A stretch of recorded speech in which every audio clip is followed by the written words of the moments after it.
அடமானத்தில் இருக்கும் தங்க நகையை மீட்டு மார்க்கெட் விலையில் உடனடியாக விற்க சிறந்த வழி பிரைம் கோல்ட் ஹப். தொடர்புக்கு 9845551787. தங்கத்தை மட்டுமல்ல, உங்கள் தன்னம்பிக்கையையும் மீட்டுத் தருகிறோம். ஆச்சி கொழுக்கட்டை மாவு வந்தாச்சு. ஆச்சி கொழுக்கட்டை மாவிற்கு கொழுக்கட்டை அச்சை கேட்டு வாங்குங்கள்.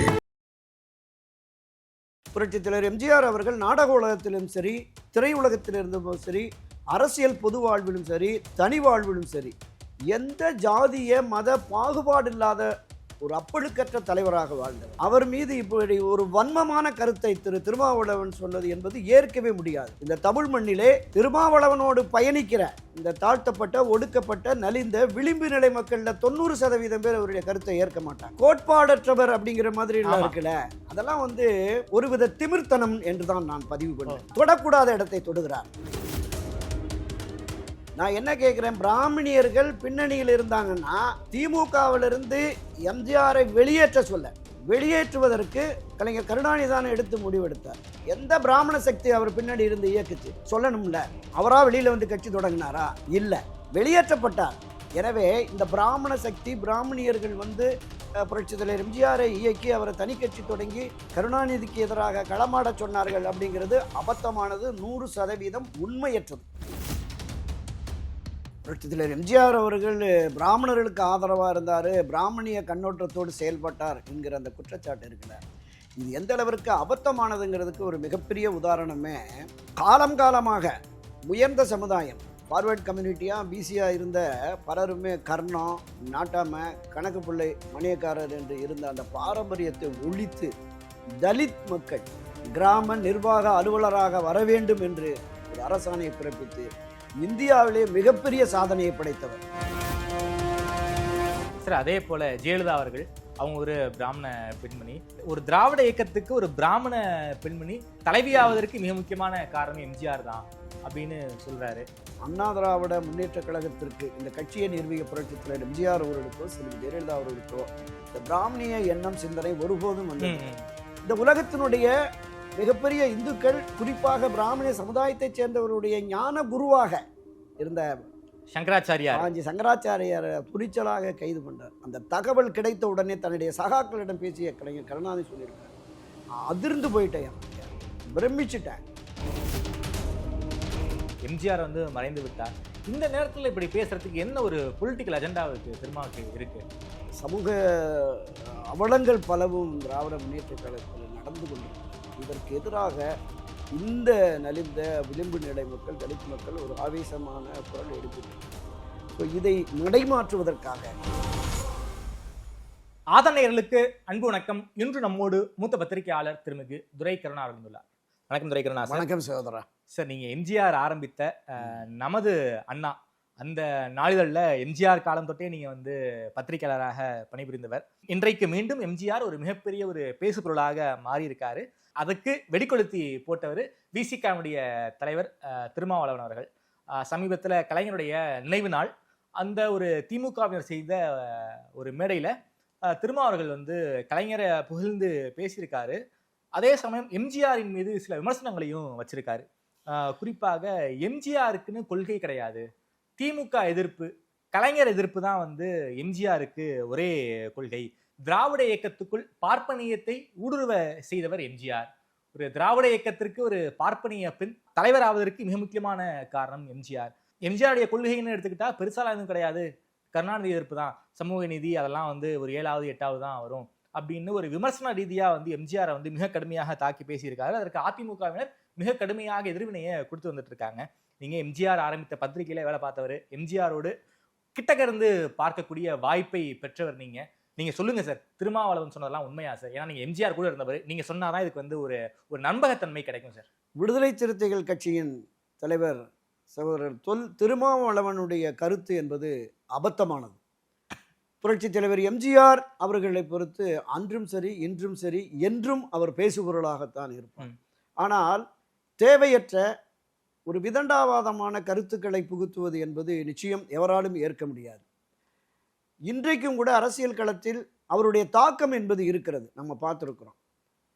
மரியாதைக்குரிய இந்த இந்திய பிரதமரான நரேந்திர மோடி அவர்கள் சென்னை சென்ட்ரல் ரயில் நிலையத்துக்கு டாக்டர் புரட்சித் தலைவர் எம்ஜி ராமச்சந்திரன் என்று அந்த ரயில் நிலையத்துக்கு பெயர் சூட்டுகிற பொழுது அவர் ஒரு மிகப்பெரிய மகான், யுக புருஷன், அவரை போன்ற ஒரு தலைவரை தமிழகத்தில் இந்தியாவிலே பார்த்தது கிடையாது அப்படிங்கிற மாதிரியெல்லாம் புகழ்ந்துரைத்தார். நம்ம பார்த்தோம். மரியாதைக்குரிய சூப்பர் ஸ்டார் ரஜினிகாந்த் அவர்கள் ஒரு விழாவில், ஒரு கல்லூரி விழாவில் புரட்சி திரு எம்ஜிஆர் சிலை திறப்பு விழாவில் பேசுகிறது அவர் ஒரு யுக புருஷன், மகான், அவரை போன்று இதுவரையிலும் இல்லை, இனியும் பிறந்து வர முடியாது என்கிற மாதிரி எல்லாம் பேசியிருந்தார். அதுதான் அவரை பற்றிய பிம்பம், கட்டமைப்பு என்பது. புரட்சி தலைவர் எம்ஜிஆர் அவர்கள் நாடக உலகத்திலும் சரி, திரையுலகத்திலிருந்தும் சரி, அரசியல் பொது வாழ்விலும் சரி, தனி வாழ்விலும் சரி, எந்த ஜாதிய மத பாகுபாடு இல்லாத ஒரு அப்பழுக்கற்ற தலைவராக வாழ்ந்தவர். அவர் மீது இப்படி ஒரு வன்மமான கருத்தை திருமாவளவன் சொன்னது என்பது ஏற்கவே முடியாது. நிச்சயமாக இந்த தமிழ் மண்ணிலே திருமாவளவனோடு பயணிக்கிற இந்த தாழ்த்தப்பட்ட, ஒடுக்கப்பட்ட, நலிந்த, விளிம்பு நிலை மக்களில் 90% பேர் அவருடைய கருத்தை ஏற்க மாட்டாங்க. இன்றைக்கும் கூட பலரோடு நான் பேசினேன். இதை இந்த நேரத்தில் அவர் பேசியிருக்க கூடாது என்று இரண்டாம் கட்ட தலைவர்கள், அவரோடு பயணிக்கிற இரண்டாம் கட்ட தலைவர்கள் என்னோடு பேசுகிற போது இதை வெளிப்படுத்தினார்கள். அதுதான் கலை யதார்த்தம். கோட்பாடற்றவர் அப்படிங்கிற மாதிரி எல்லாம் இருக்குல்ல, அதெல்லாம் ஒருவித திமிர்த்தனம் என்று தான் நான் பதிவு பண்ணேன். இல்லை இல்லை, அதை நிச்சயமா பசித்தவனுக்கு சோறிடு, ஏழை எளிய மக்கள் அரசியல் அதிகாரம் பெற வேண்டும், இந்த நலிந்த தாழ்த்தப்பட்ட மக்களுக்கும் ஒரு வாழ்வாதாரம் கிடைக்கணும், வாழ்க்கையில் முன்னேற வேண்டும், இதுதான் அவருடைய கோட்பாடு. ஒரு திரையுலகத்தில் அவருடைய காட்சிகள், வசனங்களை பார்த்தாலும் தெரியும். அரசியல் தளத்தில் வந்தபோது இந்த மண்ணை, இந்த மக்களை முன்னேற்றுவதற்காக கிட்டத்தட்ட 10 ஆண்டுகளுக்கு மேலாக இந்த மண்ணை ஆண்டவர். 1972 கட்சி தொடங்கி 73 திண்டுக்கல் நாடாளுமன்ற இடைத்தேர்தல், 74 புதுச்சேரியை ஆட்சி அதிகாரத்திற்கு கொண்டு வரக்கூடிய ஒரு மகத்தான வெற்றி, 77, 80, 84 3 முறை ஒரு தொடர் வெற்றி, ஹாட்ரிக் வெற்றியை பெற்று 10 ஆண்டுகளுக்கு மேலே இந்த மண்ணை ஆண்ட மகானவர். மக்களுடைய செல்வாக்கு அவர் இருந்தது. ஒரு ஜாதிய பின்பற்றத்திலேயோ ஜாதிய பின்னணியிலோ அவர் இருந்திருந்தார்னா மக்கள் நிச்சயம் அந்த காலகட்டத்தில் புறக்கணிப்பார். இன்றைக்கு மரியாதைக்குரிய திரு கலைஞர் கருணாநிதி அவர்களை பலபட புகழ்கிறார். அவருக்கு எதிராக சித்தாந்த எதிரியாக இவர் வந்தார், திராவிட கோட்பாட்டுக்கு எதிராக பேசினார் என்று. இந்த திராவிட கோட்பாட்டிலே ஊறிய திரு கருணாநிதி அவர்களை, மிகப்பெரிய ராஜதந்திரி, அரசியல் சாணக்கியன் என்று பொதுவெளியில் பேசப்பட்ட திரு கருணாநிதியை அரசியல் களத்திலிருந்து, தேர்தல் களத்திலிருந்து அப்புறப்படுத்தியவர் மரியாதைக்குரிய எம்ஜிஆர் அவர்கள், புரட்சி தலைவர் எம்ஜிஆர் அவர்கள். அவருடைய அந்த செல்வாக்கை சிதைக்க வேண்டும், அவருடைய புகழுக்கும் கூட சேதாரம் விளைவிக்க வேண்டும் என்றுதான் ஒரு சில பேர் பார்க்குறேன். நான் அந்த வலைத்தளங்கள்லையும் சரி, நம்ம யூடியூப் சேனல்லையும் சரி, பொது விவாதங்களில் பேசுகிற போது கூட இன்னுமே ஒரு வன்மம், அவர்கள் இந்த விமர்சனம் செய்தவர்கள் மனதில் ஒரு வன்மம் இருக்குது அப்படின்னு தான் நான் பார்க்குறேன். எந்த அடிப்படையில் பிராமணியத்தை எதிர்த்தார் அப்படிங்கிற மாதிரி இருக்கார். ஒரு பிராமண பெண்ணான செல்வி ஜெயலலிதா திராவிட இயக்கத்துக்கு தலைமை பொறுப்புக்கு வருவதற்கு இவர் தான் அப்படிங்கிறது. பிராமணியம் என்பது வேறு, பிராமண ஜாதி என்பது வேறு. பிராமணர்கள் எல்லோரும் அந்த பிராமணியத்தை கடைபிடிப்பவர்கள் இல்லை என்பதுதான் என்னுடைய நிதர்சனமான கருத்து என்பது. அவர் காலத்தில் அவரோட நண்பர்கள் பலர் இருப்பாங்க. அப்போ சில பேர் சொல்கிறாங்க, அவரோட வித்வான் லட்சுமணன், அவர் ஐயரு, அவரோடு இருந்த இதயம் பேசுகிறது மணியன், அவரும் ஐயரு, அவரை இயக்குனதே பிராமணர்கள், MS உதயமூர்த்தி ஐயரு அப்படின்னு. இப்படி அவருக்கு நண்பர்கள் பல்வேறு ஜாதிகளில் இருக்கலாம். நான் இன்றைக்கு சொல்கிறேன், கலைஞர் கருணாநிதிக்கு ஏராளமான, அவருக்கு பள்ளிக்காலம் தொட்டே சொல்லுவார், ஏராளமான குடிமை வச்ச பிராமணர்கள் எனக்கு நண்பர்கள் என்னோடு இருந்தார்கள், என்னோடு திராவிட இயக்கத்தில் பயணித்தார்கள்னு அவர் எழுதியிருக்கிறார். பல்வேறு, நீங்கள் அவருடைய நெஞ்சுக்கு நீதி அந்த 6 பாகத்தை படித்து பாருங்கள். பல இடங்களில் இந்த பிராமண சகோதரர்கள் திராவிட எதிர்ப்பு இருந்தாலும் கூட என்னோடு நட்பு பாராட்டினார்கள். இன்னைக்கும் கூட அவருடைய குடும்பத்தில் பிராமணர்கள் இருக்கிறார்கள். அவருடைய அட்வொகேட்டு, அவருடைய ஆலோசகர்கள், அவருடைய வக்கீல்கள், ஆடிட்டர்கள் எல்லோருமே பிராமின் தான். ஏன், அவருக்கு யோகா பயிற்சி கொடுத்தவரே பிராமின், தேசிகாச்சாரி, அவருமே பிராமின் தான். சின்ன குத்தூசியா, மரியாதைக்குரிய சின்ன குத்தூசி தியாகராஜன் அவர்கள் பக்கா அவரு பிராமின் அவரு. ஆமா ஆமா. இப்படி ஒரு பிராமணிய நண்பர்களோடு, பிராமணிய அந்த ஆலோசகரோடு தன்னுடைய நிறுவனங்களில் கூட அவர் இந்த பிராமணர்களை கொண்டு வந்து வச்சிருந்தார். அதுக்காக இவர் பிராமணியத்தை ஆதரிக்கிறார், இவரும் பிராமண ஆதரவாளர் சொல்ல முடியுமா திருமாவளவனால? என்ன பேசுறார்? அபத்தமான பேச்சுங்கிறது. ஒரு அரசியல் களத்தில் வளர்ந்து வருகிற தலைவர் திருமாவளவன். எனக்கு 1989-90 இருந்து அவரை நல்லாவே தெரியும். அவருடைய முதல் பத்திரிகையாளர் சந்திப்பு 90-91 இருக்கிற போது நான் அவரை ஃபாலோ பண்ணிக்கிட்டு இருக்கிறேன். கஷ்டப்பட்டு வளர்ந்து வருகிறார். தொடக்கத்தில் வந்து தேர்தல் பாதை திருடல் பாதைன்னு சொல்லி சமூக ரீதியில் போனார். அப்புறம் வந்து சரி கோரிக்கைகளை வென்றெடுக்க அரசியல் இயக்கம் தேவை என்று அரசியல் இயக்கத்து வருகிறார், பயணப்படுகிறார். ஓகே. ஒவ்வொரு காலகட்டத்திலையும் திமுகவோடும் அதிமுகவோடும் உடன்பாடு கொண்டு இன்றைக்கு ஒரு 4 சட்டமன்ற உறுப்பினர் 2 நாடாளுமன்ற உறுப்பினர் என்கிறவருக்கு வளர்ந்து விட்டார். இனியும் வளர வேண்டும், அதில் எந்த மாற்று கருத்தும் இல்லை. தாழ்த்தப்பட்ட விளிம்புநிலை சமுதாய மக்களுக்காக குரல் கொடுக்கும் ஒரு தலைவர் என்று பொதுவெளிகளில் பாராட்டப்படுகிற பேசப்படுகிற திருமாவளவனுடைய வளர்ச்சி என்பது இருக்கட்டும், அதில் மாற்று கருத்தே இல்லை. ஆனால் தொடக்கூடாத இடத்தை தொடுகிறார். இது அவருக்கு பேராபத்தாக முடியும். மிகப்பெரிய அளவுல எதிர்ப்புகள் கிளம்புது.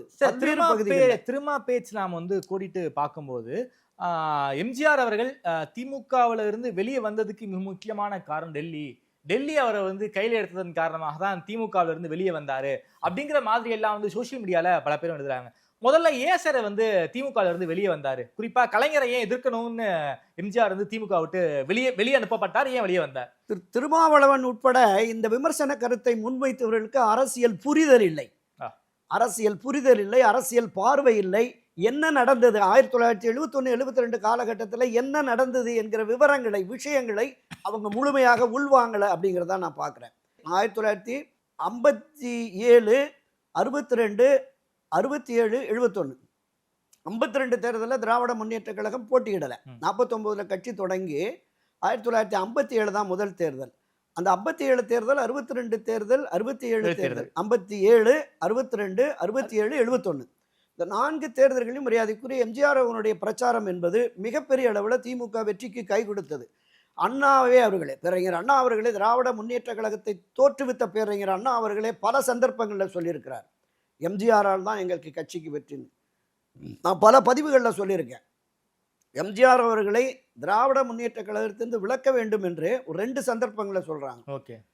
1959 சென்னை பெருநகர், அப்போ சென்னை மாநகராட்சியினுடைய தேர்தல் காலத்தில் அவருக்கு வந்த கூட்டங்களை பார்த்து மரியாதைக்குரிய ஈவிகே சம்பத் அவர்கள், இப்படி சினிமா பிரபலங்களை வச்சு நம்ம கட்சி வளர்க்க முடியாது, தத்துவார்த்த ரீதியில் சித்தாந்த ரீதியில் நம்ம இயக்கத்தை கொண்டு போனால் தான் நமக்கு சரியான வெற்றி கிடைக்கும் அப்படிங்கிற மாதிரி அவருக்கெல்லாம் முக்கியத்துவம் கொடுக்காதீங்க அப்படிங்கிற. அண்ணா இருக்கும்போது பேரறிஞர் அண்ணா அவர்கள் இருக்கிற பொழுது அண்ணாவோட இந்த புகார் போகுது. ஓகே.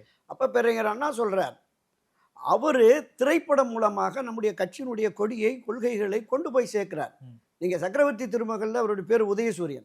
உதயசூரியன் நெத்தியில போட்டு வச்சிருப்பார், உதயசூரியன் போட்டு. ஓகே. 57 அவர் எம்ஜிஆர் பிக்சர்ஸ் தொடங்குற போது திராவிட முன்னேற்ற கழக கருப்பு சிவப்பு கொடியை 2 வலிமை மிக்க ஆண் பெண் கையில பிடிச்ச மாதிரி இருக்கும். நாடோடி மன்னனுடைய எம்பளம் அதுதான். எம்ஜிஆர் பிக்சர்ஸ் வந்தோன்னா இன்னும் கூட அது இருக்கு. அன்றைக்கு வந்து திரைப்பட தணிக்கைத்துறை அது மாதிரி கட்சி கொடியை காட்டக்கூடாது அப்படின்னு வந்துட்டாங்க. கோர்ட்டுக்கு கேஸ் போகுது.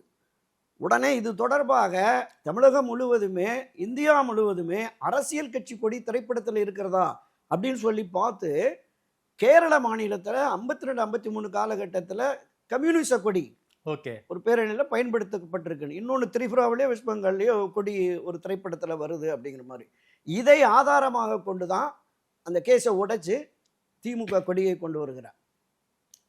1963 ஒரு விழாவில் பேசுற போது பெருந்தலைவர் காமராஜர் என் தலைவர், அண்ணா என் வழிகாட்டியும் பேசுகிறார். அதுக்கு மிகப்பெரிய சர்ச்சையாக மிகப்பெரிய சர்ச்சை. அன்றைய தினம் திராவிட முன்னேற்ற கழகத்தினுடைய மேல் சபை உறுப்பினராக எம்எல்சியா இருக்கிறார். ஓகே. இப்படி மேல் சபை உறுப்பினராக இருக்கிற திரு எம்ஜிஆர் அவர்கள் எப்படி காமராஜர் என் தலைவர் என்று சொல்லிட்டு திமுகவில் பயணிக்க முடியும்? அவர் உடனடியாக வெளியேற்றுங்கன்னு மூத்த தலைவர்கள்லாம் போய் புகார் சொல்றாங்க. அவர் அனுமதிக்கவே முடியாது. எந்த திமுகவை வீழ்த்தி ஆட்சி அதிகாரத்திற்கு வர வேண்டும் என்று நாம் போர்க்கொடி தூக்கி போராடுகிறோமோ, எந்த காமராஜரை தலைவருங்கிறாரு, எந்த காமராஜரை வீழ்த்தி நாம் ஆட்சிக்கு வரணும்னு பாடுபடுகிறோமோ அந்த காமராஜர் என் தலைவர் என்று சொல்லி திமுக எப்படி பயணிக்கலாங்க? அந்த மூத்த தலைவர்கள்லாம் அழைத்து பேரறிஞர் அவர்கள், இதெல்லாம் வரலாற்று பதிவு. ஓகே. இன்னும் நூல்களில் இருக்கு, பத்திரிகைகளில் கூட அது செய்திகள் இருக்கு. அந்த தலைவர்களை அழைத்து அமர வைத்து சொல்றார், நீங்களாம் ஒரு நாளைக்கு எத்தனை கூட்டங்கள் போவீங்க? அதிகபட்சம் 10 கூட்டங்கள் பேசுவீங்களா? ஒரு கூட்டத்துக்கு 1000 பேர் 10,000 பேரை சந்திப்பீங்களா? எம்ஜிஆர் அப்படி இல்லை. ஒரு நாளைக்கு திரை அரங்குகள் மூலமாக லட்சக்கணக்கான மக்களை சந்திக்கிறார். அந்த லட்சக்கணக்கான மக்களிடம் கட்சியின் உதயசூரியன் சின்னத்தையும் கருப்பு சிவப்பு கொடியையும் திமுகவுடைய லட்சியங்களையும் கொள்கைகளையும் கொண்டு போய் சேர்க்கிறார். அதுதான் நமக்கு வாக்குகளாக வருகிறது. Okay okay. நீங்கள் திமுகல இருந்து எம்ஜிஆரை வெளியேற்றி விட்டால் ஒரு சிறு துளி சேதாரம் கூட அவருக்கு இல்லை. ஆனால் திமுகவுக்கு பெரும் சேதாரம் ஏற்படும். அமைதியா போங்க, நான் பாத்துக்கிறேன். பேரறிஞர் அண்ணாவுக்கு தர்ம சங்கடம் வரக்கூடாதுங்கிறதுனால எம்எல்சியில இருந்து புரட்சியாளர் எம்ஜிஆர் வந்து ராஜினாமா பண்ணிட்டு வந்துட்டார். அப்ப எதிர்ப்பு என்பது காலங்காலமாகவே எம்ஜிஆர் அவர்கள் இருக்கும் போதே அவருக்கு மிக கடுமையான எதிர்ப்புகள் இருந்ததா? ஆமாமா, முன்னணியினர் பலர் அவர் அபரிமிதமான செல்வாக்கு அவருக்கு, அண்ணாவுமே அவருக்கு நிறைய முக்கியத்துவம் கொடுக்கிறாரு அப்படின்னு. நம்ம பல பதிவுகள்ல, நம்ம பல தொலைக்காட்சிகள்ல, பல்வேறு வலைத்தளங்கள்ல கூட இன்னும் வருது. பேரறிஞர் அண்ணா அவர்களை பார்த்து கோயில்பட்டியிலையும் இங்க மதுராந்தகம் பக்கத்திலையும் அண்ணாவுடைய காரை வழிமறித்து திமுக கொடியை பார்த்து நீங்கள் எம்ஜிஆர் கட்சியா என்று கேட்டதெல்லாம் கூட வரலாற்று பதிவாக இருக்கிறது. அந்த அளவுக்கு பேரறிஞர் அண்ணா கட்சியினுடைய நிறுவன தலைவரை பார்த்து நீங்கள் எம்ஜிஆர் கட்சியா என்று கேட்கக்கூடிய அளவுக்கு திராவிட இயக்கத்தினுடைய பிதாமகனாக எம்ஜிஆர் இருந்தார். ஓகே, அதாவது திமுக வந்து எம்ஜிஆர் கட்சின்னு சொன்னாதான் தெரியும். எம்ஜிஆர் கட்சி, காங்கிரஸ் சிவாஜி கட்சிவாங்க. அவர் 56, 57 காங்கிரஸ் வந்ததுனால எம்ஜிஆர் கட்சி சிவாஜி கட்சி தான் 60, 70, 80 வரைக்குமே. ஓகே, இப்படி திமுகவினுடைய மிகப்பெரிய பின்புலமாக இருந்தவர் தான் புரட்சியாளர் எம்ஜிஆர். இந்த 71 தேர்தல் வருகிறது. 69 பேரறிஞர் அண்ணா மறைந்ததற்கு பிறகு யார் முதலமைச்சர், யார் கட்சி தலைமை பொறுப்புக்கு ஏற்க வேண்டும் என்கிற சூழல் இருக்கிறது. நாவலர் நெடுஞ்செழியனா கலைஞர் கருணாநிதியா என்கிற நிலைப்பாடு வருகிற பொழுது கலைஞர் கருணாநிதியின் பக்கம் நின்று அவரை முதலமைச்சராக்கியவர் மரியாதைக்குரிய புரட்சியாளர் எம்ஜிஆர் தான். அண்ணா மறைவுக்கு பிறகு கலைஞர் முதல்வரானதுக்கு காரணமே எம்ஜிஆர் தான். ஆமா, இப்போ இது தொடர்பாக ஊடகத்தில் பேசுகிற சில நண்பர்கள் கூட பெருந்தலைவர் காமராஜர் தான் இவரை முதலமைச்சர் ஆக்குறான்னு ஒரு அபத்தமான வரலாற்று பதிவை சொல்லிட்டு போறாங்க. அதை நம்ம கடந்துருவோம். ஆனால் உண்மை யதார்த்த நிலை என்பது இதுதான். ஏன்னா சட்டப்பேரவையிலும் பொதுவெளியிலும் மரியாதைக்குரிய கலைஞர் கருணாநிதியே சொல்லியிருக்கார், நான் கூட வேண்டாம் மறுத்தேன், எதுக்கு பிரச்சனைன்னு சொல்லி. ஆனால் திரு எம்ஜிஆர் அவர்கள் தான் என்னை முதலமைச்சர் ஆக்கினார் போட்டிருக்கார். அதுக்கான கவிதைகள்லாம் கூட எழுதி வந்திருக்கிறார். ஆக அந்த அளவுக்கு திராவிட முன்னேற்ற கழகத்துல மிகப்பெரிய முக்கிய முடிவெடுக்கக்கூடிய நிலையில தான் இருந்தார். 1971 தேர்தலில் 184 இடங்கள் வெற்றி பெறுகிறது திராவிட முன்னேற்ற கழகம். என்னன்னா இந்திய தேசிய காங்கிரஸ், இந்திரா காந்தி தலைமையிலான காங்கிரஸ் கட்சியோடு உடன்பாடு வைக்கிறார். ஒரு 18-20 சீட்டு என்னமோ எம்பி சீட்டு மட்டும் கொடுத்துட்டு ஒரு சட்டப்பேரவை தொகுதி கூட இந்திரா காங்கிரஸ் கொடுக்கல. 200க்கும் மேற்பட்ட தொகுதிகளில் திராவிட முன்னேற்ற கழகம் இருக்கிறது. எம்ஜிஆர் அவர்கள் தன் கையில் இருந்த கிட்டத்தட்ட 8-9 படம் படப்பிடிப்பு இருந்தது. அவளையும் ரத்து செய்துவிட்டு ஊராக சென்று பிரச்சாரம் மேற்கொண்டு 184 எம்எல்ஏக்கள் திராவிட முன்னேற்ற கழகத்துக்கு பெரிய ரெக்கார்டு. அது ஒரு அபரிமிதமான வெற்றி கிடைக்கிறது.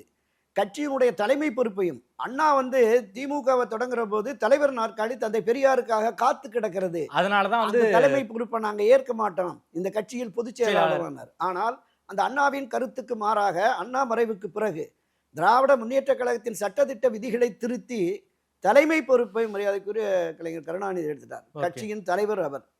184 எம்எல்ஏக்கள் கொண்ட ஒரு அறுதி பெரும் மிருக பலம் கொண்ட ஒரு சக்தியாக ஆட்சி கட்சியாக இருக்கிறது. அப்போதான் யோசிக்கிறார், இந்த கட்சியில் நானே தலைவன், நானே முதலமைச்சர், ஆனால் என்னை விட செல்வாக்கான ஒரு ஆள் இருக்கிறார் எம்ஜிஆர். என்னையே முதலமைச்சர் ஆக்கக்கூடிய அளவிற்கு வலிமை பெற்றவராக இருக்கிறார். இது கூடாது அப்படின்னு நினைக்கிறார். எப்படி அவரை வீழ்த்துவது? தன்னுடைய மூத்த மகன் மூக்க முத்துவ திரையுலகத்துக்கு கொண்டு வர்றார். சரி, எம்ஜிஆர் போதிலே வேடம் விட்டு எம்ஜிஆர் போதையே நடிக்க சொல்லி எம்ஜிஆர் மாதிரியே அவருடைய அணுகுமுறைகளை கொண்டு வந்து எந்த திரைப்பட செல்வாக்கு மூலம் எம்ஜிஆர் புகழ் பெற்றாரோ அந்த திரைப்படத்தின் மூலமாகவே அவருடைய புகழை சிதைக்க வேண்டும். அரசியல் ரீதியாகவும் திரைப்பட ரீதியாகவும் அவருடைய முன்னேற்றத்தை தடுக்க வேண்டும் என்கிறார். நான் என்ன கேட்கிறேன், பிராமணியர்கள் பின்னணியில் இருந்தாங்கன்னா திமுகவிலிருந்து எம்ஜிஆரை வெளியேற்றுவதற்கு கலைஞர் கருணாநிதி தான் எடுத்து முடிவெடுத்தார். எந்த பிராமண சக்தி அவர் பின்னாடி இருந்து இயக்குச்சு சொல்லணும்ல? அவரா வெளியில வந்து கட்சி தொடங்கினாரா? இல்ல, வெளியேற்றப்பட்டார். குற்றச்சாட்டின் அடிப்படையில நான் சொன்னேன்ல, எம்ஜிஆர் மன்றங்களை கலைத்து முத்து பேர்ல மன்றங்களை வைங்க, புதிய எம்ஜிஆர் மன்றங்கள் கூட. அப்ப கட்சியில் பொருளாளர் இருக்கார் திமுக. அவர் கட்சியில மிகப்பெரிய பொறுப்புக்கு வந்துட்டார். 67, 71 இருந்து எம்எல்ஏவா இருக்கிறாரு. அதனால அவர் மேல மன்றங்கள் இனி வேண்டாம் அப்படின்னு மாத்துறாங்க. ஒருபுறம் திமுக மீதான காங்கிரஸ் தலைவர் அன்றைக்கு பெருந்தலைவர் காமராஜ் உட்பட பலரும் லஞ்ச ஊழலில் ஈடுபடுகிறார்கள். 71க்கு பிறகு திமுக தலைவர் கருணாநிதி உட்பட பலரும் அமைச்சர்கள் மீது குற்றச்சாட்டு வருகிறது. இது தொடர்பாக கட்சியினுடைய மூத்த நிர்வாகிகளிடம் திரு எம்ஜிஆர் சொல்றார், அண்ணா வழியிலிருந்து நாம திசை மாறி போற மாதிரி இருக்கு, பொதுவெளிகளில் கடுமையா குற்றச்சாட்டு இருக்கு அப்படின்னு. அதை அவங்க நிவர்த்தி பண்ற மாதிரி தெரியல. ஒரு பக்கம் தனக்கான தனிப்பட்ட பாதிப்பு, தன்னுடைய ரசிகர் மன்றங்களை காலி செய்கிறார். ஓகே. இன்னொரு புறம் திமுக ஆட்சிக்கு எதிராகவும் கடுமையான பொதுவெளி குற்றச்சாட்டு. இதை மனதில் கொண்டுதான் 1972 அக்டோபர் 8ஆம் தேதி கணக்கு கேட்கிறார். ஓகே சார், இந்த கணக்கு கேட்கறத பத்தி பல்வேறு கேள்விகள் இருக்கு சார். என்னன்னா எம்ஜிஆர் தான் கட்சியினுடைய பொருளாளரே வந்து எப்படி கணக்கு கேட்கலாம் அப்படிங்கிற மாதிரியான கேள்விகளை எல்லாம் வந்து பலருமே எழுப்புறாங்க. என்ன கணக்கு கேட்டாரு? அவர் தானே பொருளாளர். என்ன கட்சி கணக்கு அவர்கிட்ட தான் இருக்கும், அவரே கணக்கு பார்த்துக்கலாம். எதுக்கு வந்து கணக்கு கேட்டாரு எம்ஜிஆர்? அதான் இது தொடர்பாகவும் இன்றைக்கு விமர்சிக்கிறவர்களுக்கு புரிதல் இல்லை. சரி, திராவிட முன்னேற்ற கழகத்தின் வரவு செலவு கணக்குகளை அவர் கேட்கல. முதலமைச்சர் கலைஞர் கருணாநிதி உட்பட அமைச்சர்களும் கட்சியின் மூத்த முன்னோடிகளும் மாவட்ட நிர்வாகிகள் மாநில பொறுப்பாளர்களும் ஆட்சி அதிகாரத்தை தவறாக பயன்படுத்தி லஞ்ச ஊழல் மூலம் சொத்துக்களை சேர்க்கிறார்கள் அப்படிங்கிற குற்றச்சாட்டு அவர் சுமத்தப்பட்டது. அதற்கு பதிலளிக்க தான் முதலமைச்சர் உட்பட அமைச்சர்களும் கட்சியின் மூத்த முன்னோடிகளும் தங்களுடைய சொத்து கணக்கை இந்த ஆட்சி வருவதற்கு முன்பு என்ன இருந்தது, வந்ததற்கு பின்ன இந்த கணக்குகளை தான் காட்டணும்னு கேட்கிறார். ஸோ இதெல்லாம் திருக்கழுக்குன்றத்தில் கேட்கிறாரா? திருக்கழுக்குன்றத்தில் தான் கட்சி கணக்கு இருக்குல்ல, அது கூட செக்கில் கையெழுத்து வாங்குறதுக்காக அறிவாலய மேனேஜர் போவார். அதில் வந்து நாவலர் இவர் வந்து என்னென்ன கணக்கு என்னென்ன விஷயங்களுக்காக இந்த தொகை தேவைப்படுகிறது அப்படின்னு இருக்கும். அதை பார்த்துட்டு அந்த தொகையும் செக்கில் போட்டிருக்க தொகையும் சரியாக இருந்ததுன்னா கையெழுத்து போட்டு அனுப்பிச்சிடுவார். இது அறிவாலயத்தில் திராவிட முன்னேற்ற கழகத்தினுடைய வரவு செலவு கணக்கு. புரட்சித் தலைவர் எம்ஜிஆர் கேட்டது என்பது பொதுவெளிகளில் மக்கள் மத்தியில் ஆட்சி மீது ஆட்சியை நடத்துகிற முதலமைச்சர் உட்பட்ட அனைவர் மீதும் புகார்கள் இருக்கிறது. எனவே அந்த கணக்கு கொடுங்க அப்படின்னு தான். ஓகே. அன்றைய தினம் அங்கே 8ஆம் தேதி பகலில் தான் அந்த கூட்டம் திருக்கழுக்குன்றத்தில் அண்ணா சிலை திறப்பு விழா கூட்டம். இரவு சென்னை லாய்ட்ஸ் காலனியில் அதே மாதிரி ஒரு பொதுக்கூட்டம் நடக்குது. அதுலேயும் இன்னும் விலாவரியாக சொல்லி திரு கருணாநிதி அவர்களுக்கு எதிரான மனப்போக்கு மக்களிடம் அதிகமாக இருக்குது, தன்னை அவர் நிரபராதி என்று நிரூபிப்பதற்கு இதெல்லாம் அவசியம் அப்படிங்கிற மாதிரி கருத்தை சொல்லிடுறாரு. அதன் பிறகு நோட்டீஸ் அனுப்புகிறாங்க. 9ஆம் தேதி வர்றாரு, 10ஆம் தேதி சஸ்பெண்ட் பண்ணிடுறாங்க. அப்புறம் ஒரு வாரம் டைம் கொடுத்தாங்க, அப்புறம் 15 நாள் டைம் கொடுத்தாங்க. அப்புறம் வந்து நீங்கள் வருத்தம் தெரிவிச்சா சேர்த்துக்கலான்னாங்க. முடியாதுட்டா, நான் என்ன தவறு செய்தேன் அப்படின்னு கேட்டாங்க. அப்போ நிரந்தரமாக 12, 13ஆம் தேதி செயற்குழு பொதுக்குழுவை கூட்டி அதில் ஒரு ரகலையெல்லாம் நடந்து அவரை நீக்க வேண்டாம் என்று பல முன்னோடிகள், மரியாதைக்குரிய மறைந்த சத்யாவாணி அம்மையார், நாஞ்சில் கி மனோகரன் அவர்கள், KM மதியழகன் போன்றவர்கள் எல்லாமே வேண்டாம் விஷப்பரீட்சை அப்படின்னாரு. அந்த நேரத்தில் ஆனாலும் அவங்க மூத்த முன்னோடிகள் எல்லாருமே வந்து எம்ஜிஆர் கட்சியை விட்டு நீக்க கூடாதுன்னு சொல்றாங்க, வேண்டாம் அப்படிங்கிற மாதிரி தான் சொன்னாங்க. திரும்ப சத்யாவாணி இது வந்து நீங்க 200 வாட்ஸ் 2000 வாட்ஸ் வெப்பத்தில் அந்த மின்சாரத்தில் கை வைக்கிற மாதிரி நாமெல்லாம் பஷ்பம் ஆயிடுவோம் அப்படிங்கிற வார்த்தையை பதிவு பண்ணியிருக்கோம். ஓகே. அது இல்லை, பல பேர் இல்லை, மொத்தம் 26 பேர் கையெழுத்து போட்டிருக்காங்க திரு எம்ஜிஆர் அவர்களை நீக்கலான்னு. அந்த 31 பேர் என்னமோ உயர்மட்ட குழு திராவிட முன்னேற்ற கழகத்தில் தலைவராக இருந்த திரு கருணாநிதி, பொதுச் செயலாளர் இருந்த திரு அன்பழகன், அந்த 2 பேர் தவிர மற்ற எல்லாருமே பெரும்பாலும் போட்டாங்க நினைக்கிறேன். 26 பேர் கையெழுத்து போட்டு அவர் நீக்கிட்டாங்க, சஸ்பெண்ட் பண்ணிட்டாங்க. சஸ்பெண்ட் பண்ணதுக்கு பிறகு ஒரு கட்சி தொடங்கணும் கூட யோசிக்கல. ஆனால் ஒவ்வொரு நாளும் ஆயிரக்கணக்கானவர்கள் சத்யா ஸ்டுடியோவுக்கும் ராமாவரம் தோட்டத்திலையும் போய் நீங்கள் கட்சி அழைக்கணும், நாங்கள்லாம் ரோட்டில் இருக்கோம், ரசிகர்கள் பல்லாயிரக்கணக்கில் தினமும் திரண்டு போகிறாங்க.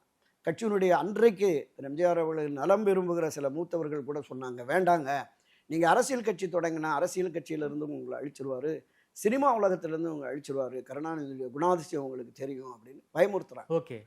அதனால் அவர் யோசித்தார், ஒரு வார காலம் யோசித்தார். ஆனால் தொடர்ந்து தொண்டர்களும், அதனால தான் அண்ணா திராவிட முன்னேற்ற கழகம் தொண்டர்கள் கட்சி அதற்கு தலைமையேற்றார், புரட்சி தலைவர் தலைமையேற்றார்னு சொல்லுவாங்க. அந்த அவரை வெளியேற்றின போது மக்களுடைய செல்வாக்கு எழுச்சி என்பது எப்படின்னா, இன்னைக்கு பழைய பத்திரிகைகளை எடுத்து பாருங்க. 1972 அக்டோபர் 10 கட்சி அறிவித்த 17ஆம் தேதி வரைக்கும் ஒரு வார காலம் தமிழ்நாட்டில் ஒரு வாகனம் கூட எம்ஜிஆர் படம் இல்லாமல் அல்லது எம்ஜிஆர் வாழ்க என்று எழுதாமல் போகலை. எந்த தனியார் வண்டி அரசு வண்டி எதுவாக இருந்தாலும் போகல. அந்த அளவுக்கு தன்னெழுச்சியாக கல்லூரி மாணவர்கள், பள்ளி மாணவர்கள் எல்லாமே வந்து போராட்ட களத்தில் அன்றைக்கு திராவிட முன்னேற்ற கழக ஆட்சியும் அந்த காவல்துறையும் மிகப்பெரிய அளவில் மாணவர்களை எல்லாம் குண்டாந்தடியால் அடித்து மண்டை உடைச்சி இருந்தாங்க. ஆயிரக்கணக்கான ஒரு இரத்த காயங்கள் வந்தது. அந்த அளவுக்கு மிகப்பெரிய மக்கள் செல்வாக்கு மிக்க தலைவராக அவர் இருந்தார். அதுக்கு அடுத்து அவர் அரசியல் களத்தில் வரும். அதை தான் நான் குறிப்பாக சொல்கிறேன். இந்த நிலையை உருவாக்கியது கலைஞருக்கு எதிராக டெல்லியிலிருந்து சதி நடந்தது. இங்கே வந்து பின்னணியிலிருந்து இது பார்ப்பனியர்கள் வந்து அவரை வெளியே வச்சு கட்சி தொடங்க சொன்னாங்க. நான் கேட்குறேன், இப்போ மறுபடியும் கேட்குறேன், திராவிட முன்னேற்ற கழகத்திலிருந்து திரு எம்ஜிஆரை வெளியேற்ற வேண்டும் என்று எந்த பிராமண சக்தி கலைஞர் கருணாநிதியை பின்னணியிலேருந்து இயக்கியது கேட்கணும். அது மாதிரி டெல்லியிலேருந்து வந்தோடனே அப்போவே ஒட்டு காங்கிரஸ்ன்னு பேசுவாங்க. ஓகே, இந்திரா காங்கிரஸ் பயமுறுத்திட்டாங்க, அந்நிய செலாவணி மோசடி, வருமான வரி மோசடி, அதனால பயந்து. நான் என்ன கேட்குறேன், இந்தியாவில் எந்த நடிகன் மேலாவது வருமான வரி மோசடிக்காக நடவடிக்கை எடுத்திருக்காங்களா? அவர் சொன்னார், நான் வருமானம் சம்பாதித்தேன், கணக்கு காட்டினேன், சரியாக கணக்கு காட்டினேன், சரியாக கணக்கு காட்டுறதுனால எனக்கு வரி அதிகமாக போச்சு, வரிக்கு கட்டுவதற்கு தவணை கேட்டிருக்கிறேன். இன்னொரு புறத்திலே சம்பாதித்திருக்கார்களே, அவர்கள் என்ன சம்பாதிச்சார்கள், என்ன தொழில் செய்தார்கள், அதனால தான் அவங்களுக்கு என்ன வரி என்னன்னு தெரியல அப்படின்னு பேசியிருக்கார், பொதுவெளிகளில் பேசியிருக்கிறார். எனவே இந்த பிராமண சக்தி, பிராமணியர்கள் புரட்சித் தலைவர் எம்ஜிஆரை இயக்கி அவரை தனி கட்சி தொடங்கி கருணாநிதிக்கு எதிராக களமாட சொன்னார்கள் அப்படிங்கிறது அபத்தமானது, 100% உண்மையற்றது. புரட்சித் தலைவர் எம்ஜிஆர் அவர்கள் பிராமணர்களுக்கு ஆதரவாக இருந்தார், பிராமணிய கண்ணோட்டத்தோடு செயல்பட்டார் என்கிற அந்த குற்றச்சாட்டு இருக்குல்ல, இது எந்த அளவிற்கு அபத்தமானதுங்கிறதுக்கு ஒரு மிகப்பெரிய உதாரணமே, காலம் காலமாக உயர்ந்த சமுதாயம், ஃபார்வர்ட் கம்யூனிட்டியாக பிசியாக இருந்த பலருமே கர்ணம், நாட்டாம, கணக்கு பிள்ளை, மணியக்காரர் என்று இருந்த அந்த பாரம்பரியத்தை ஒழித்து சாதாரண சாமானிய ஏழை எளிய மக்களும் குறிப்பாக தலித் மக்கள் கிராம நிர்வாக அலுவலராக வர வேண்டும் என்று ஒரு அரசாணையை பிறப்பித்து இந்தியாவிலே மிகப்பெரிய சாதனையை படைத்தவர். கிட்டத்தட்ட 1600க்கும் மேற்பட்ட தலித் எஸ்சி எஸ்டி சமுதாயத்தினர் கிராம நிர்வாக அலுவலராக வந்தார்கள் என்பது வரலாற்று பதிவு. இன்னொன்றும் பதிவு பண்றாங்க. என்ன சொல்றாங்கன்னா, இந்த பிராமணர்கள் சொல்லிதான், மணியன், உதயமூர்த்தி மாதிரி ஆட்கள் சொல்லிதான் அவரு இந்த வருமான வரம்பு அடிப்படையில் ஒதுக்கீடு கொடுத்தாரு. மிகவும் பிற்படுத்தப்பட்ட சமுதாயத்தை சேர்ந்த வசதி மிக்கவர்கள் தான் எல்லா ஒதுக்கீடையும் பல இடங்கள்ல அவங்க அனுபவிக்கிறாங்க. அந்த 9000 உச்சவரம்பு நியமிச்சோம்னா அதுல இருக்கிற அந்த பிற்படுத்தப்பட்ட சமுதாயத்திலேயே வசதி படைத்தவர்கள் இல்லாம அடுத்தடுத்து இந்த வருமான வரம்புன்னு வர்ற போது அவங்களுக்கு நிச்சயமா பலன் கிடைக்கும் என்கிற அடிப்படையில தான் கொண்டு வந்தாரு. அதுக்கு ஒரு கண்மூடித்தனமான எதிர்ப்பு வந்த உடனே எப்பவுமே அவர் புரட்சியாளர் எம்ஜிஆர் அப்படிதான் பண்ணுவார். ஒரு முடிவை எடுக்கிறாரு, அதற்கு ஆட்சேபம் வருகிற போது மக்களுடைய கருத்துக்கு மதிப்பளித்து வாங்குறாரு. உடனே பெண் வாங்கிட்டாரு, அது அந்த மாதிரி இருக்காங்க. தேர்தல் தோல்வியே என்பது அது என்னன்னா, அதே தினம் ஜெகஜீவன் ராமா இந்திரா காந்தி ஆண்டு வருகிற பொழுது ஜெகஜீவன் ராமுக்கு ஆதரவான ஒரு நிலைப்பாட்டை புரட்சித் தலைவர் எம்ஜிஆர் அவர்கள் எடுத்ததனுடைய விளைவாக அங்கே 1980 தேர்தலின் போது இருந்தது. இன்னொன்று 77 என்பது ஜனதா கட்சியினுடைய ஆட்சி என்பது இந்தியா முழுமைக்குமே ஒரு பெரிய வெறுப்புணர்வு. இந்த 3 மாதத்துல 4 பிரதமரை சந்திச்சிட்டோம், நிலைத்த ஆட்சி வேணும் இந்திரா காந்தி தலைமையிலன்னு 80 பார்லிமெண்ட்ல இந்திரா காந்திக்கு ஆதரவா வாக்கு போட்டதுனால தான் அந்த நிகழ்வு நடந்தது என்பது. இப்படி வரலாற்றிலே பல திரிபுவாதங்களை திருமாவளவன் போன்றவர்கள் சொல்லுவது என்பது ஏற்கத்தக்கதல்ல. தன்னுடைய நிலைப்பாட்டை மாற்றிக்கணும், தன் கருத்தை அவர் வாபஸ் பெற வேண்டும், பொதுவெளியில் மன்னிப்பு கேட்க வேண்டும் என்பதுதான் புரட்சித் தலைவர் எம்ஜிஆரை நேசிக்கிற பல கோடிக்கணக்கான மக்களுடைய விருப்பமாக இருக்கிறது. சார், அதே போல ஜெயலலிதா அவர்கள் அவங்க ஒரு பிராமண பெண்மணி, ஒரு திராவிட இயக்கத்துக்கு ஒரு பிராமண பெண்மணி தலைவியாவதற்கு மிக முக்கியமான காரணம் எம்ஜிஆர் தான் அப்படின்னு சொல்றாரு. இதுவும் ரொம்ப சென்சிட்டிவான விஷயம் தான்ல. இதையே தான் சீமானும் சொல்றாரு. திராவிட இயக்கம் பிராமணர்களுக்கு எதிரான இயக்கம்னு சொல்றீங்க, திராவிட இயக்கத்துக்கு தான் ஒரு பிராமண பெண்மணி தலைவியா இருக்காங்களே, இதெல்லாம் இது கிடையாதா அப்படின்னு சீமானும் பல மாதிரி பேசியிருக்காரு. அதே ஸ்டேட்மெண்ட் திரும்பவும் பேசியிருக்காரே சார். இல்லை, நம்ம தொடக்கத்திலே சொன்னது மாதிரி அண்ணா திராவிட முன்னேற்ற கழகத்திற்கு இந்த கட்சியை நிறுவிய புரட்சித் தலைவர் எம்ஜிஆர் அவர்களுக்கோ செல்வி ஜெயலலிதா அவர்களுக்கோ இந்த பிராமணிய எண்ணம் சிந்தனை ஒருபோதும் வந்தது. எந்த சமுதாயத்தை சேர்ந்தவர் என்கிற பார்வையே எப்போதும் புரட்சித் தலைவர் எம்ஜிஆருக்கு இருந்ததே இல்லை. பல சந்தர்ப்பங்களில் அதை அவர் நிரூபித்திருக்கிறார்.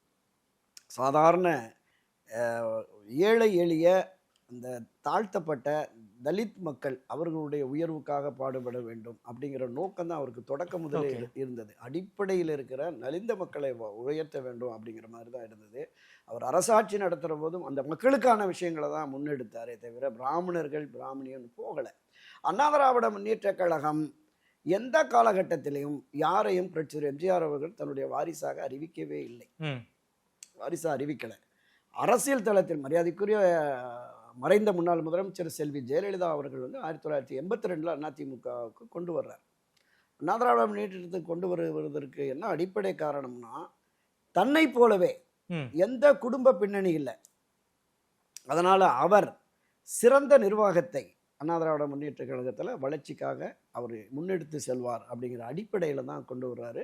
அவரை கொள்கைபரப்பு செயலாளர் ஆக்குறாரு, நாடாளுமன்ற உறுப்பினர் ஆக்குறாரு, ஒரு அரசியல் பயிற்சி அவருக்கு வழங்கப்படுகிறது. அவருடைய மறைவுக்கு பிறகு அடையாளப்படுத்திட்டு போகல.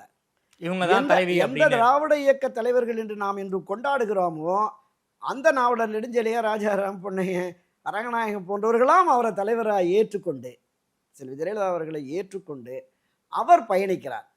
தன்னை பாப்பாத்தி என்று சட்டப்பேரவையிலேயே அறிவித்து கொண்டாலும் அந்த பார்ப்பனியத்தை, பிராமணியத்தை அவர் ஒருபோதும் முன்னெடுத்து பண்ணதில்லை. அதற்கு பல உதாரணங்கள் இருக்கு. இந்த உலகத்தினுடைய மிகப்பெரிய இந்துக்கள், குறிப்பாக பிராமணிய சமுதாயத்தைச் சேர்ந்தவருடைய ஞான குருவாக இருந்த சங்கராச்சாரியார் காஞ்சி சங்கராச்சாரியாரை துணிச்சலாக கைது பண்ணார். அந்த தகவல் கிடைத்த உடனே தன்னுடைய சகாக்களிடம் பேசிய கலைஞர் கருணாநிதி சொல்லியிருக்கார், அதிர்ந்து போயிட்டேன், பிரமிச்சுட்டேன், நம்மளாம் இருந்தால் தொற்றிருக்க முடியாது ஓகே என்று பேசக்கூடிய அளவிற்கு அவ்வளவு ஒரு துணிச்சலான முடிவை எடுத்தவர். இன்னொன்று, இந்த ஆதி திராவிட அருந்ததிய சமுதாயத்தைச் சேர்ந்த ஒருவரை முதலமைச்சர், எதிர்க்கட்சி தலைவர் உட்பட 234 சட்டமன்ற உறுப்பினர்களும் ஒரு சேர எழுந்து நின்று வணங்கக்கூடிய பேரவைத் தலைவர் என்கிற பொறுப்பை தனபால் அவர்களுக்கு கொடுத்தாங்க. எந்த பிராமணரை கொண்டு உட்கார வச்சாங்க. இது போன்று மறைந்த தலைவர்கள் மீது அவதூறான அபாண்டமான குற்றச்சாட்டை அரசியல் விமர்சகர்களோ பத்திரிகையாளர்களோ வைப்பது அவர்களுடைய தரத்துக்கு உகந்ததல்ல என்பதை இந்த ஆதன் மூலமாக நான் பதிவு செய்கிறேன். ஓகே சார், எம்ஜிஆர் வந்து மறைந்து விட்டார். இந்த நேரத்தில் இப்படி பேசுறதுக்கு என்ன ஒரு பொலிட்டிக்கல் அஜெண்டாவுக்கு திருமாவுக்கு இருக்கு? இல்லை, நம்ம வலைத்தளங்களில், யூடியூப் சேனலில் நிறைய பின்னூட்டங்கள் வருகிறத பார்க்குறோம். அவருடைய செயல்பாடுகளை கடுமையாக விமர்சித்து வருகிறதுல பார்க்குறோம். கடந்த 10 நாட்களுக்கு மேலாக பெருநகர சென்னை மாநகராட்சியில் துப்புரவு தொழிலாளர்கள் இருக்கிறாங்க. போராட்டம் நடந்துக்கிட்டு இருக்கு. அங்கே இவர் போகவே இல்லை. அந்த மக்களுக்கானவர் அப்படிங்கிற மாதிரி தான் அவர் அடையாளப்படுத்தி கொண்டிருக்கிறார். போகலை. பல ஆணவ கொலைகள், சமூக அவலங்கள் பலவும் திராவிட முன்னேற்ற காலத்தில் நடந்து கொண்டிருக்கிறது. இதற்கு எதிராக இந்த நலிந்த விளிம்பு நிலை மக்கள், தலித் மக்கள் ஒரு ஆவேசமான குரல் எழுப்பிட்டு இருக்காங்க. ஸோ இதை மடைமாற்றுவதற்காக, இது போன்ற பிரச்சனைகளை திசை திருப்புவதற்காக யாரோ எழுதி கொடுத்ததை இது போன்ற விஷயங்களை அவர் பண்ணுறாரோ அப்படின்னு. நீங்கள் திடீர்னு வந்து இந்த திராவிட கருத்தியல், இந்த பிராமணிய கருத்தியல் என்று காலங்காலமாக அவங்கெல்லாம் அந்த ஆயுதத்தை திமுக 1920-30களில் எடுத்து இந்த ஆயுதம் துரு பிடிச்சி கீழே போயிடுச்சு. இன்னும் அந்த ஆயுதத்தை தூக்கி வந்து பேசுறது என்பது மக்கள் ஏற்க மாட்டார். இப்போ ரொம்ப விவரமாயிட்டாங்க எல்லாருமே. நீங்கள் ஒவ்வொரு செல்ஃபோன் வச்சுருக்கவனும் 1008 விஷயங்களை நம்மகிட்ட பார்க்குறாங்க, அரசியல் பார்க்குறாங்க. அதனால் என்ன பின்னணி? நீங்கள் திராவிட முன்னேற்ற கழகத்தோடு நீங்கள் கூட்டணி வைத்திருக்கிறீர்கள். அந்த கட்சியினுடைய தலைவரை, மறைந்த தலைவரை, அவருக்கான விழா தான் அது, கலைஞர் கருணாநிதிக்கான விழா தான். நீங்கள் உலகத்திலேயே மிகப்பெரிய தலைவர்னு போட்டுங்க. ஐநா சபை கூட ஒரு கலைஞர் போய் உட்கார்ந்துருக்கலாம், அந்த உலகத்தை ஆளலான்னு பேசுங்க, என்ன வேணாலும் பேசுங்க, பாராட்டுரைகள், புகழுரைகள் எவ்வளவு வேணாலும் பேசுங்க. தேவையற்று திராவிட முன்னேற்ற கழகத்திலே பயணிக்கிறவர்கள் கூட எம்ஜிஆர் அவர்கள் மீது இந்த அளவுக்கு ஒரு வன்மமான கருத்தை சொல்லாத சூழலில் ரகுபதியும் பேசியிருக்காரு. அப்படிலாம் இல்லைன்னு பேசியிருக்காரு. மேலோட்டமா அவங்க பேசியிருப்பாங்க. ஆனால் இந்த அளவுக்கு மிக மோசமான கருத்தை இன்னொன்னும் நான் இங்கே பதிவு செய்து ஆகணும். ஏதோ ஒரு விசாரணை கமிஷன் வந்து 5 கோடி ரூபா ஊழல்னு சொல்லிட்டாங்க, ஊழலுக்காக செல்வி ஜெயலலிதாவும் போயிட்டாங்க. இந்த 2 பேரும் பிராமண சக்திகள் வந்து இவங்களை பற்றி பேசாமல் கருணாநிதி தான் ஊழலுக்கு காரணகர்த்தா அப்படிங்கிற மாதிரி பேசுகிறாங்க அப்படின்னு ஒரு கருத்து இருக்கார். புரட்சியாளர் எம்ஜிஆர் மீது ஒருபோதும் ஊழல் குற்றச்சாட்டு வரல. எரிசாராய ஊழல்னு ஒரு வழக்கு அவரே விசாரணை கமிஷன் போட்டார். கைலாசம் ஒரு நீதியரசரை போட்டார். அவர் தீர்ப்பு எங்களுக்கு சரியாக வராது, அவர் சாதகமாக, அரசுக்கு சாதகமானவர்னு சொன்ன உடனே இன்னொரு நீதியரசரும் எதிராக இருந்ததுனால ராம்பிரசாத் ராவ் கமிஷன் போட்டு அதில் வந்து எந்த தவறும் நடைபெறவில்லை என்று ஆதாரபூர்வமாக அறிக்கை சமர்ப்பித்த நிலையிலும் கூட போகிற போக்கில் திருமாவளவன் போன்றவர்கள் இப்படி பேசக்கூடாது. ஓகே, நிச்சயமாக அவர் உணர்வார் என்று நான் கருதுகிறேன். ஓகே சார், நன்றி சார். குறிப்பாக திருமாவளவன் அவர்கள் எம்ஜிஆர் மீது வைத்த குற்றச்சாட்டுக்கு எள் முனை அளவு கூட ஆதாரம் கிடையாது. இல்லை, எம்ஜிஆர் அவர்கள் ஒருபோதும் வந்து பிராமணியத்தையோ பிராமணர்களையோ தொடர்ந்து ஆதரித்தவர் கிடையாதுன்னு பல்வேறு சம்பவங்களை, அந்த கால சம்பவங்களை வந்து ரொம்ப வெளிப்படையாக பேசியிருக்கீங்க. நேரில் வந்து எனக்கு கொடுத்து பேசி நமக்கு நன்றி தெரிவிக்கலாம். நன்றி.